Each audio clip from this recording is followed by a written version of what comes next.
یا صاحب الزمان یا وارث قرآن۔ عزیزان محترم، ایام اللہ ہے، ماہ مبارک ہے۔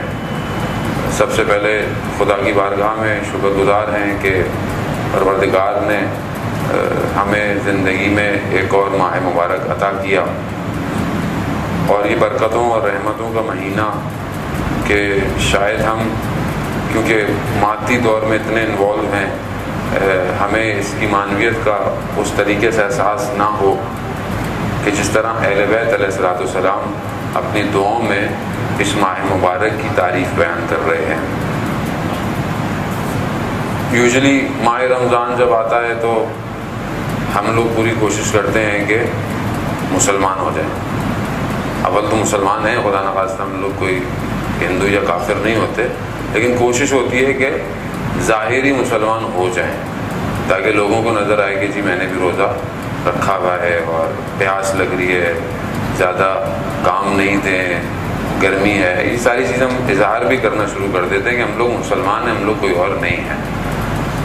لیکن زیادہ بہتر ہے کہ ہم اظہار کے ساتھ ساتھ اظہار کرنا بری بات نہیں ہے۔ ظاہر تو جب انسان ظاہر میں کچھ نہیں دکھائے گا تو باطن کیسے نظر آئے گا، لیکن اگر یہ ظاہر ہمارے باطن میں نفوذ کر جائے کہ ہم اپنے اندر سے بھی کہیں کہ اس مہینے میں ہمیں اپنے اندر بھی کنٹرول کرنا ہے، تو پھر اس کے اثرات مرتب رہیں گے ماہ رمضان کے بعد بھی۔ عموماً ہماری ماہ رمضان میں جب آتا ہے تو اس کی آمد اور اس کی اظہار جو ہے وہ ہمارے دسترخوان پہ زیادہ نظر آتا ہے، کیونکہ اسی سے پتہ چلتا ہے۔ جیسے کل آپ بازار گئے ہوں ایک دو دن پہلے تو لوگوں کی ٹرالیاں پہلے سے زیادہ بھری ہوئی ہوں گی، کیونکہ ہم لوگ ماہ رمضان ویسے تو بھوک اور پیاس کا مہینہ ہے، لیکن ہم کھاتے کئی برابر ہے رمضان میں۔ تو ٹھیک ہے، حلال کھانا ہے، جتنا کھانا چاہے انسان کھائے، لیکن اس سے زیادہ دسترخوان ایک اور ہے جو پروردگار نے بچھایا ہوا ہے، وہ ہے اس مہینے میں دعاؤں کا دسترخوان۔ اس کو ہم نے کتنا اپنے دسترخوان میں رکھا ہوا ہے۔ اچھا، زیادہ دسترخوان آج کل تو کیونکہ میڈیا کا دور ہے، واٹس ایپ کا دور ہے، تو ہم آج کل اس پہ زیادہ مسلمان ہیں۔ ابھی رمضان آیا ہے تو آپ دیکھیں سب نے فوراً، میں پیچھے نہ رہ جاؤں رمضان کریم کہنے سے اور رمضان کی مبارکباد دینے سے، نہ ہر آدمی فارورڈ۔ اچھا، وہ دعاؤں کی پوری PDF ہے، 25 صفحے کی، 30 صفحے کی، پڑھے بغیر PDF فارورڈ ہو رہی ہے صبح سے شام۔ میرے خیال میں اگر میں خود پڑھ لوں دعا تو میرے خیال میں زیادہ بہتر ہے کہ میں دوسروں کو پڑھانے کے چکر میں لگا ہوا ہوں۔ اچھی بات ہے، کوئی چیز آپ کو اچھی ملتی ہے تو شیئر کریں، لیکن پہلے اس کو خود تو پڑھ لے آدمی انسان۔ مسئلہ یہ ہے کہ ہم نے اس مہینے کو بھی مادی رکھا ہوا ہے، میٹر، کیونکہ ہم مادی ہیں، اور جب تک انسان مادے میں انوالو ہے مانوی نہیں ہو سکتا۔ اور یہ وہ مہینہ ہے، آیت اللہ جوادی عاملی کے آپ کی صلوات ان کی توفیقات میں اضافہ فرمائے۔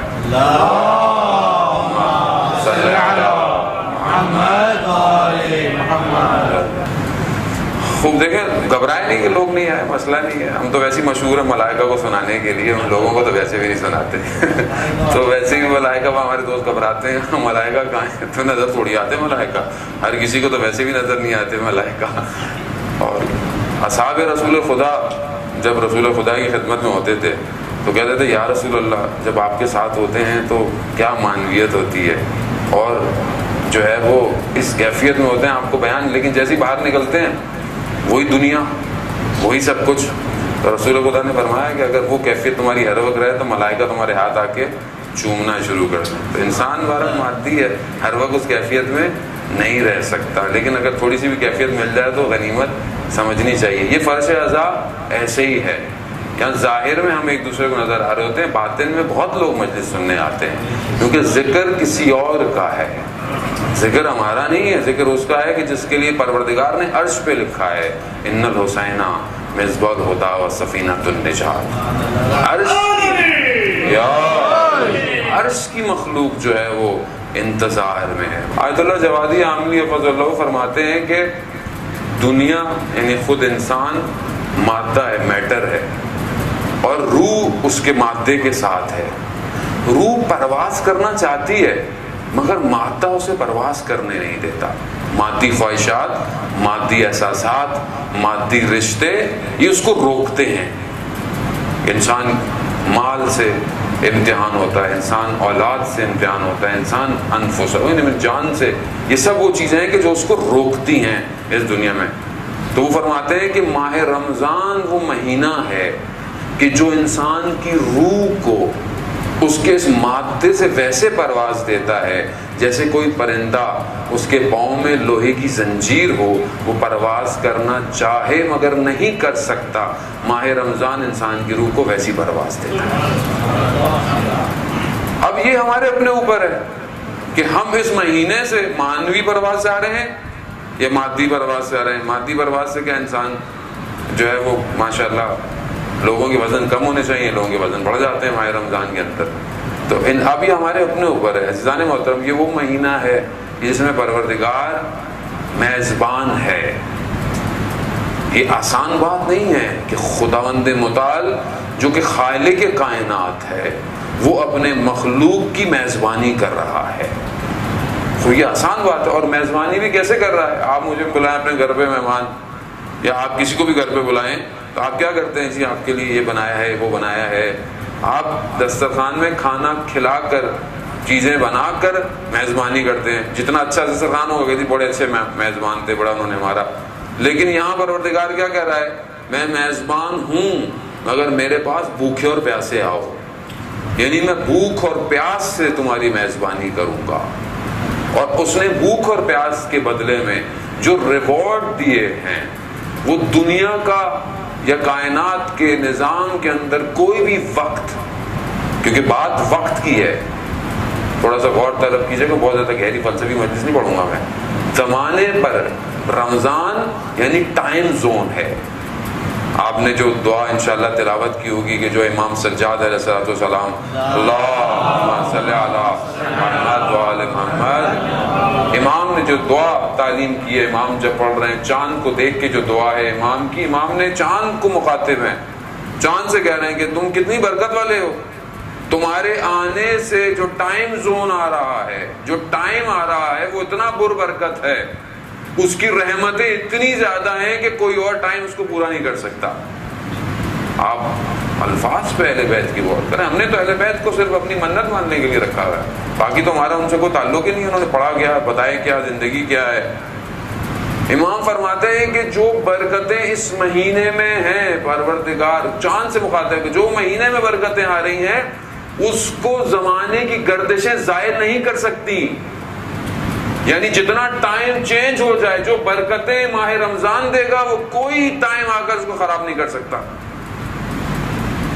اور جو پاکیزگی اس مہینے میں عطا ہوتی ہے اسے گناہوں کی آلودگی خراب نہیں کر سکتی. ایک ایک جملہ ایسا ہے کہ انسان صرف تفکر فکر کرتا رہے جانے بہت. اور یہ مہینہ تو اتنی دعائیں ہیں. لیکن بہرحال آپ بولیں گے کتنی مولانا صاحب کتنی دعائیں پڑھیں؟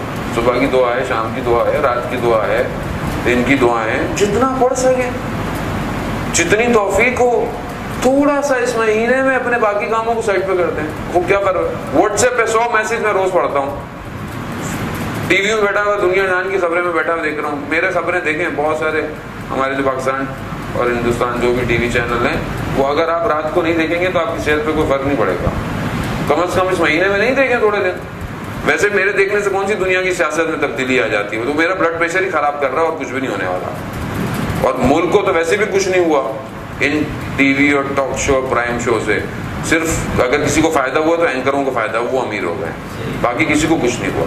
تو کم از کم اس مہینے میں اپنی نظر کو چینج کروں، کم از کم اپنے لیے ایک اسکیجول بناؤں، ٹائم ٹیبل بناؤں کہ میں کس ٹائم پر اپنے لیے آخرت کا سبب پیدا کرنا ہے. عزیزان محترم، پتہ نہیں کس کو کیا پتہ یہ آخری رمضان ہو.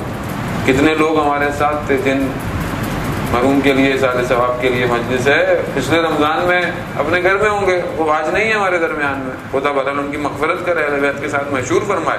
ہمارے تمام مرحومین کو خدا جو ہے اہل بیت کے ساتھ محشور فرمائے.